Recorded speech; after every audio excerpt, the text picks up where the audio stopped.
We've got one of the legends of the game coming up next.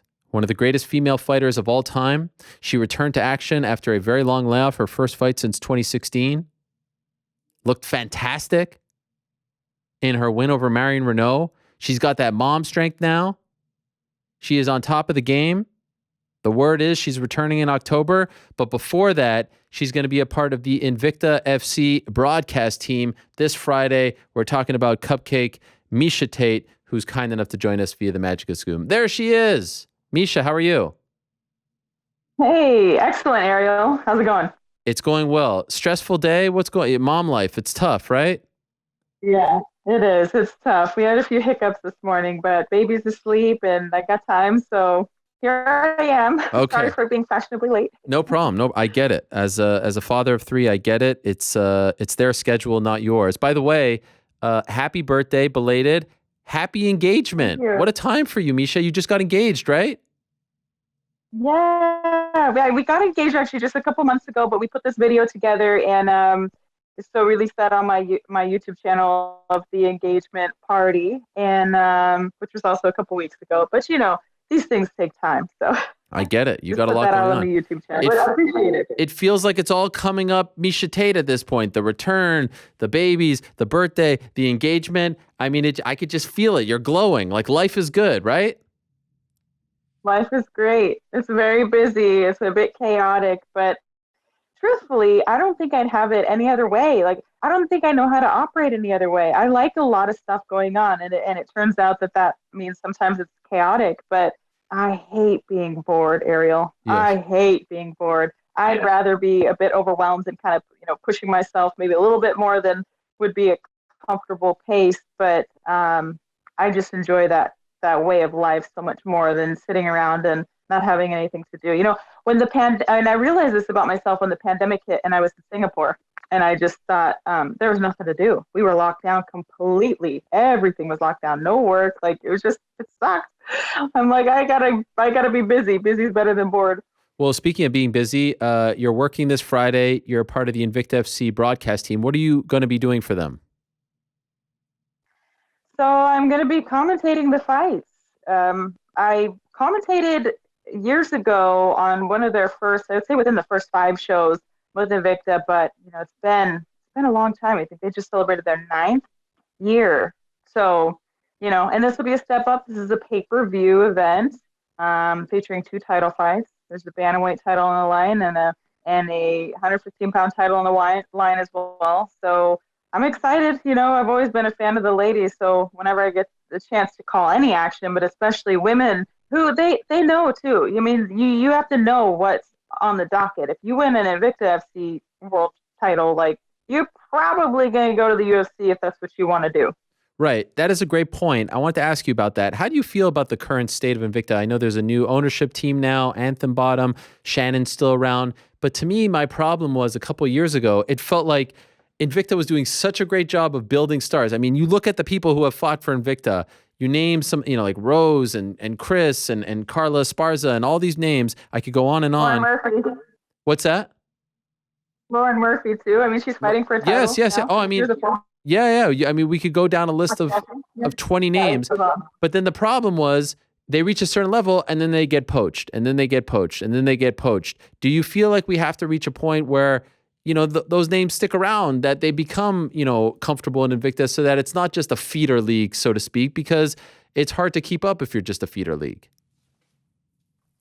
It's hard to keep up if you're any other league than the UFC, in my opinion. You know what I mean? I wouldn't call any other league necessarily. Well, there's LFA and a couple of those that I guess you could consider those feeder leagues. But Bellator, PFL, everybody's trying to make their own way. And I don't think it's a bad thing to have the UFC on your side. I don't think it's a bad thing to have them kind of, hey, we'll work with you and.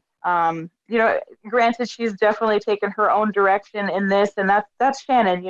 She's going to lead a charge, and she's for the athletes first and foremost. And when you fight for Invicta, you really get. I've never fought for Invicta, but I've been there. I've seen it. When you get the welcome packages, you can tell it's a woman-run company, a mother. Because It's like you get bath bombs when you walk in. It's like you get socks and popcorns and all the things from around Kansas. She's just great. Anyways, to answer your question, sure, for business, it'd probably be better if she could get some of those people to stick around. But I think she wouldn't have her own promotion, and she wouldn't have gone out on a limb to do an all-female if she didn't care about what's best for the fighters. You know what I mean? Mm-hmm. So if the ultimate goal and dream and desire is to be a UFC world champion, Shannon's the first to say, who am I to say what you can and cannot do? So, I would like to see maybe the champions have a clause that, if you become a champion, maybe you stick around at least for one defense kind of a thing before you're just gone, because I think the quick turnover of belts or one or two defenses and, agree to keep them on a scheduled pace. Yeah, there's got to be a little bit of give and take, I think. But, Shannon's for the fighters first, something I've always appreciated with her. Mind you, we worked together in Strikeforce way back. She's been always the one to go to bat for the fighters, and nothing's changed. And so you are back as well, and you looked so good. What a great win. What a great performance against Marion Renault. Be honest with me, Miesha, when you were planning the comeback, when you were thinking in its infancy, the embryonic stages of you thinking about coming back, could you have ever dreamed that it would have panned out like that you would have looked that good? And honestly, not only did you perform that good, you looked stronger and fitter. I don't know how you did it as a mother of two now, but you look like a completely different person out there. Did you ever dream that it would turn out this way in all facets that well for you? Truthfully, I don't think I could have imagined that perfect of a scenario in my head. I had to draw on my former experience. My former experience was, this was the kind of shape that I was in, and this was the kind of, and I knew I wanted to do it better. I didn't want to come back and just be the better version of myself. But when you're talking about the infancy, like those first few thoughts, and when I'm trying to look forward and how long would it take and will I be able to? I just had my son. It took me a year to get, from that point of having my baby, 13 months to getting back into the best shape I've ever been into. But I don't think I could have imagined it that way. But that's how destiny has a way of playing itself out in life in general. I think when we listen to our calling and we follow it with our whole heart and soul, there is more to be discovered and learned, and that the foresight is never as great, as what we can see in retrospect. But I'm so glad that I put myself in the position to have that success, that I invested in myself, that I did all the things right. And it paid off in a huge way. I'm so happy to have that comeback. And, I said I wanted to do it, but saying it and doing it are two different things. Doing it in front of essentially no fans as opposed to doing it in front of fans, was that kind of weird or a bummer, or was it actually a blessing? Because I'm sure there were some butterflies, some nerves, and now it's like, all right, it's just another day at the gym. It's not 18,000 at T-Mobile Arena. How did you feel about that? Gosh, it had been so long since I had fought at all. It's almost like it just felt like being at home. I didn't really distinguish that there was such a huge difference. I had a few of my teammates there who were fellow UFC fighters, right?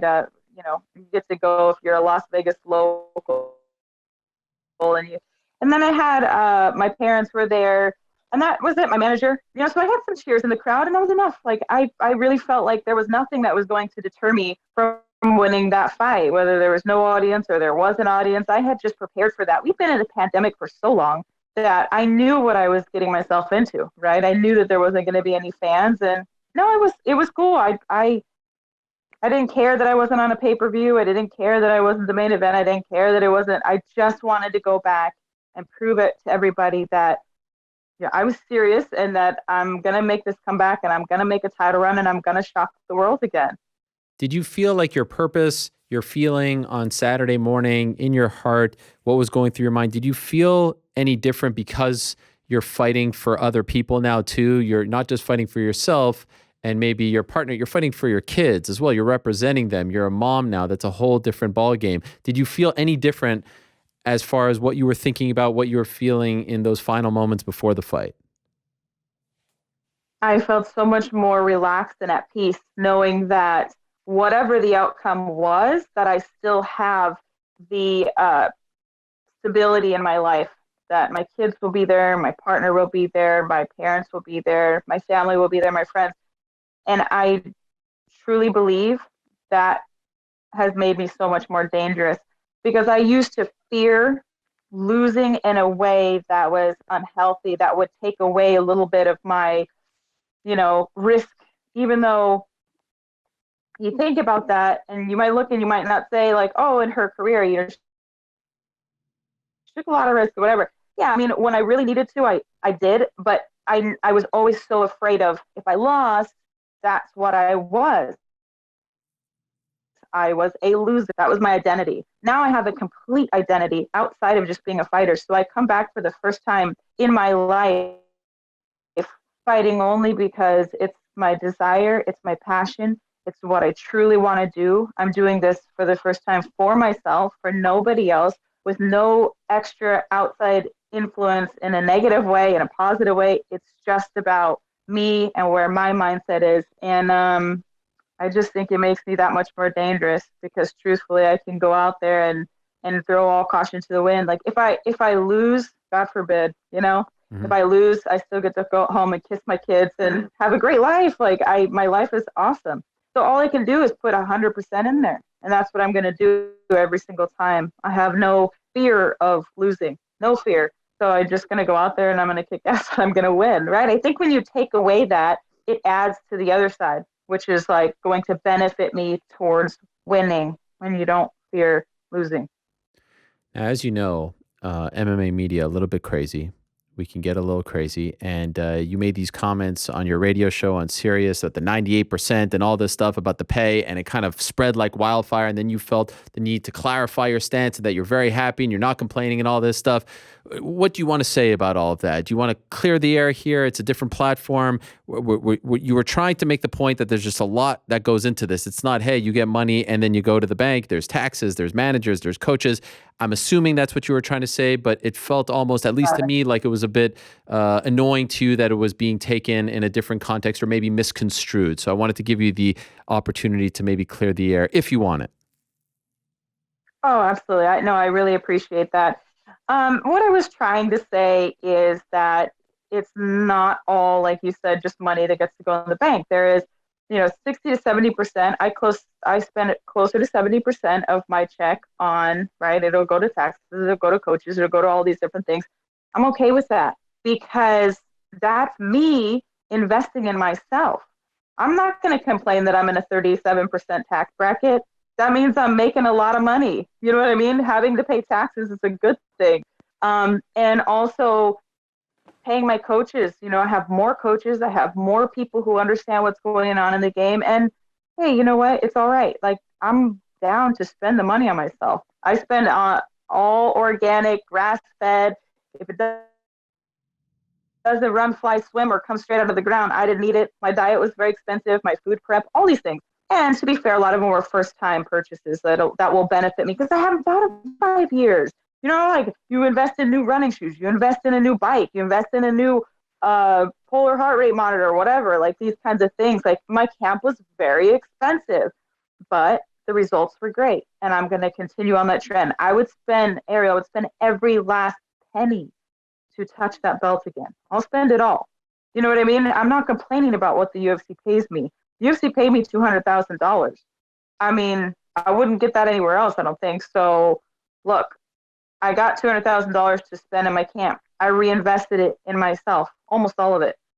I don't think that was it wasn't a bad choice. I'm not broke. I own my house free and clear. I own my cars free and clear. Like I have a great life. So yeah, I mean, I know I'll make hand over fist when I'm a champion again. That's the ultimate goal. So, some fighters don't spend that much money. There's some fighters out there who cut corners. I think Nick Strickland, if I heard this right, that he does not pay coaches or a corner. But he tells them that up front, like, hey, I don't need you.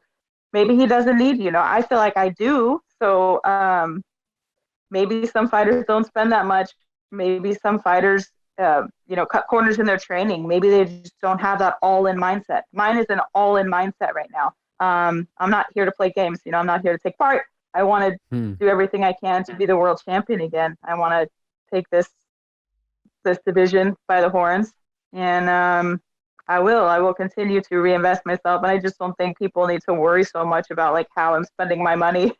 I appreciate the genuine concern, but some people are like, "Oh, you should." Well, if I want to spend 98% of my fight check, that's on me. You know what I mean? If I want to do that for my fight camps and spend it on myself, then I will. At least I have the money to spend.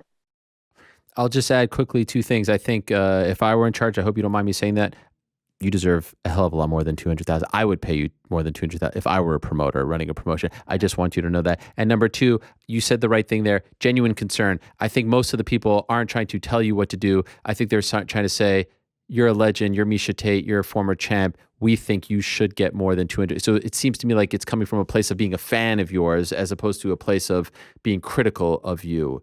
If you, at least that was my Right. read on the situation, not people trying to make you feel bad, but just being like Right. almost mad on your behalf.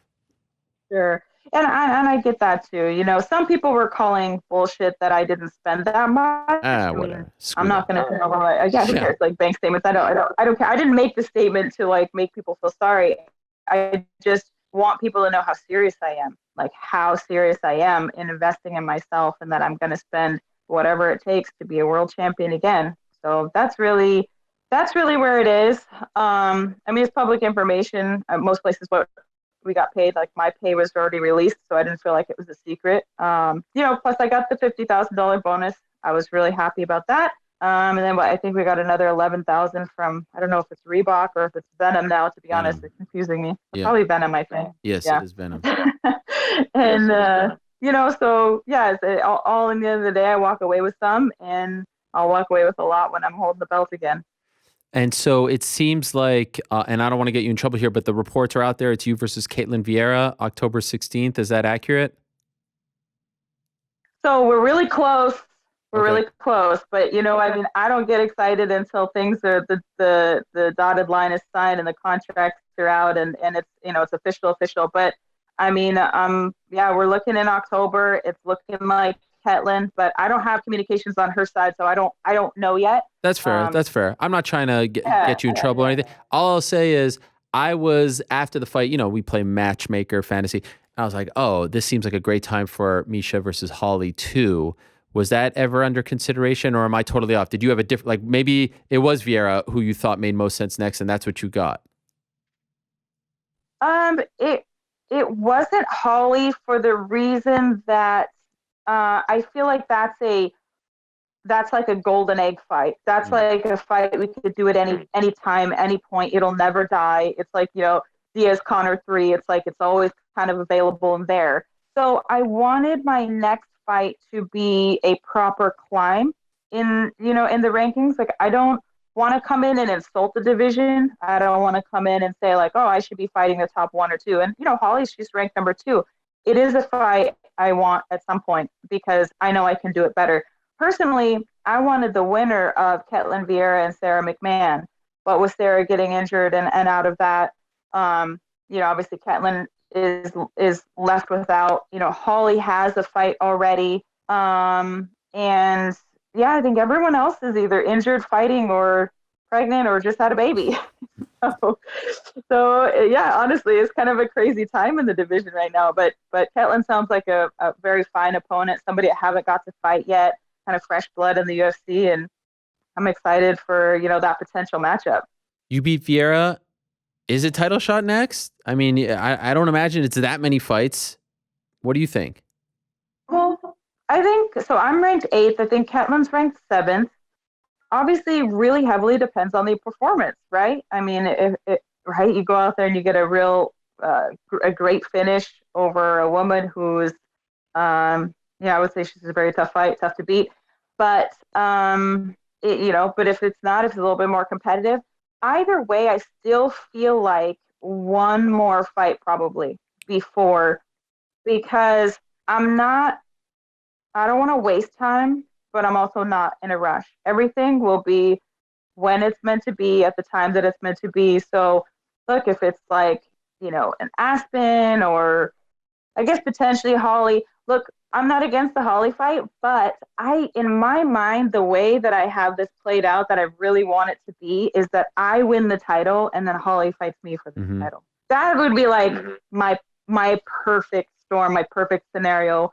But either way, before this is all said and done, Holly and I will fight each other. I'm not dodging her. She's great and everything. Like, I appreciate her, but I think time and place is very important. So right now, that's not the fight we're looking for. But we'll get there eventually. Hopefully, when I'm the champion, she'll be able to challenge me for the belt. Two last quick things, and then I'll let you go. I know you do a lot of your training in Las Vegas. I saw you with DJ. That was really cool. Did you also go to Colorado with Trevor Whitman? I did for my last camp. I did. Part of the expenses. There you go. Right. Was that a first for you? Yeah, I made the trip.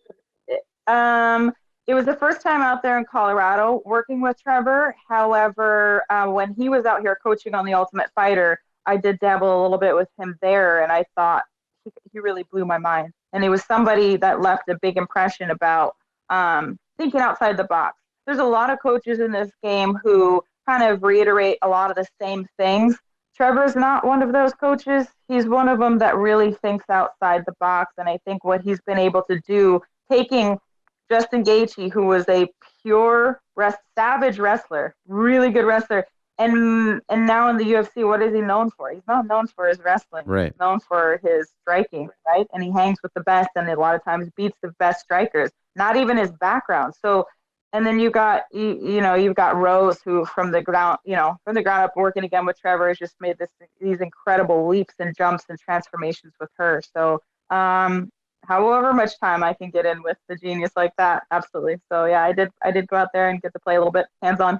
By the way, after you won in July, you hear from anyone that surprised you, that was happy for you? Anyone that kind of came out of the woodwork and sent you a message and say, "Hey, congrats, welcome back"? Anything that you weren't really expecting? Gosh, I can't even think past yesterday. I swear. Yeah. Like when I go back and these things, you got to give me heads up on this kind of question. I do some recon, some research. But no, I mean, like literally, honestly, everybody, like so many people reached out to me to support, which was, it was kind of surprising. Like even the fan response, like I wasn't really sure what to expect. Usually, social media is a pretty mean place. It can be hard. But no, everyone really had a pretty positive response, and I think I hold the record now in the UFC for having the longest time between fights, like the longest layoff, 1,709 days. Wow! But I came back, mom strong, feeling better than I've ever felt, and I'm excited to continue the wave.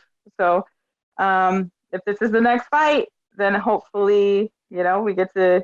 Hopefully that'll happen, and hopefully, I don't want to say hopefully, I'm going to go out there and do my best and look better than ever. Well, I know a lot of people, some people made some good money on me. I did some signings recently, and they were like, I made money on you. And I was like, at least some people listen. Some people really were not sure what to think. And I was just so determined to win that comeback fight. So anyways, if you bet on me, thank you. And you're welcome. Well, it's one of the best stories of the year.